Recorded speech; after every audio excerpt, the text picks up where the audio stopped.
Hello and welcome to another video. Today I'm going to be looking at more iFunny comedians. That's right, because they're funny, dude. iFunny comedians are funny. I found most liked comedians on iFunny. Let's jump straight into it. I was dating this one young lady, and she was like, "Why don't you want to get married? You just told me you would die for me." I said, "That's true. I would die for you. But getting married, especially to the wrong person, is like dying slowly. I wouldn't die slowly for nobody right now. I'll die suddenly for a lot of people. I'm a hero at heart. I can feel it. But I don't want to get tortured to death." Now really think about that. Even when you're suicidal, when you want to die, you jump off the 100th floor. You don't jump off the 2nd floor 100 times, right? It's quick. It's fast. You shoot yourself to death. You don't pistol whip yourself to death. Ooh, big savage marriage in the can there. God damn. If you're gonna say that about it, you probably don't know for sure, or you're not committed. Hell yeah. What respect for that comedian. Setup, hook, layup, 10 out of 10. Absolute savage. Would you agree? Is marriage like dying slowly, or is that just a mishap that people are falling into seeing? Crazy, my guy. I'm a mixed race family, so for my whole life, like, people used to say mixed race relationships were too far and they embarrassed themselves and they had to live in shame. And in our generation, people said gay marriage was too far and they embarrassed themselves and they had to live in shame. And I was like, yo, I never want to grow up to be the kind of person who says that something is too far, because as soon as you do, you bury yourself like a bullshit time capsule along the road to progress. But recently, I was back home where I'm from in Ohio, and I saw my cousin for the first time in a while. My cousin for my whole life has been my girl cousin named Katie.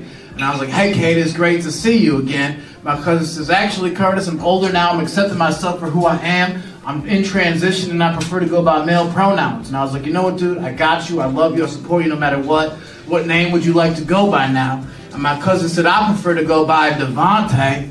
And I feel like that would have been cool, except this cousin is white, and that's too far. I was like, "Yeah, bro, you're a man, but you're not a black man." And this dude's name is tearing my family apart. Because even the people I was worried about having I asked my father, I was like, "Dad, you heard about Devontae?" My dad said, "I'm not calling him that." So now everybody compromised, and they just call him the boy.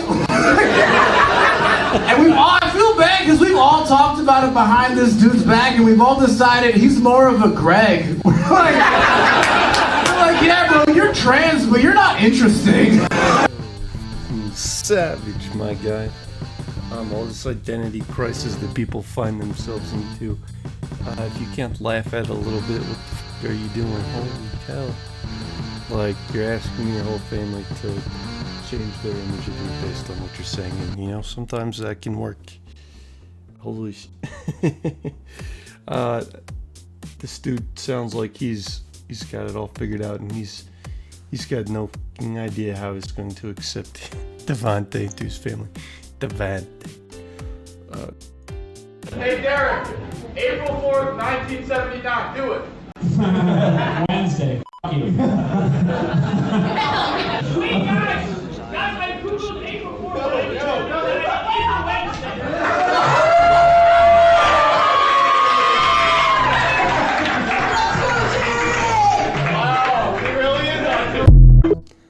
Absolutely f***ing crazy. How could anybody calculate calendars that fast in their head?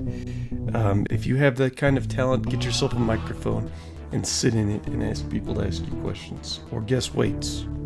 Guessing weights is all. Like, I just got back from Europe. They really make fun of us over there. That's like all they do. "Oh, you Americans, you're so fat." I'm like, yeah, we're doing great. Why is that a bad thing, how fat we are? I think it's cool. It's like impressive. More people die in America of obesity than starvation, which is like, hey, we did it. How cool are we? We're dying from eating food. We go up to heaven, some guys like, "I starved to death. What happened to you?" We're like, snacks. Yeah, the McRib is back. What do you want? He's like, "Well, how'd you lose your foot? Frostbite?" "Nah, frosting." Yeah, we're fat. We're so high up on the food chain. One of my friends, he only eats grass-fed beef. You realize how crazy that is? That means he gets to pick what he eats. That's pretty good. And here's the weird thing. Cows eat grass. That's how much we mess with our food. When something eats what it's supposed to, we brag about it. That's like saying, hey, no, my 4-year-old is sober. Get the hell out of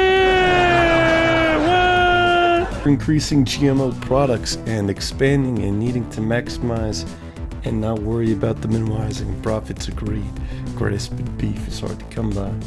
Holy goddamn, we got to the end of these comedians. Would you expect a freaking grass-fed steak on your plate, or would you be so upset to find out that you're eating bugs?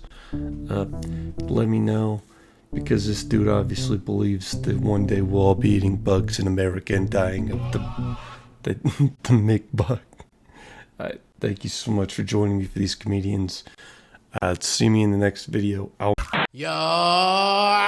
you jackies and TV addicts, don't mean to diss, don't mean to bring static. All you Klingons in your grandma's house, grab your backstreet friend and get loud, blowing doors off hinges, grab you with the pinches. And no, I didn't retire, I snatch you up with the needle nose pliers. Like each will own the whore.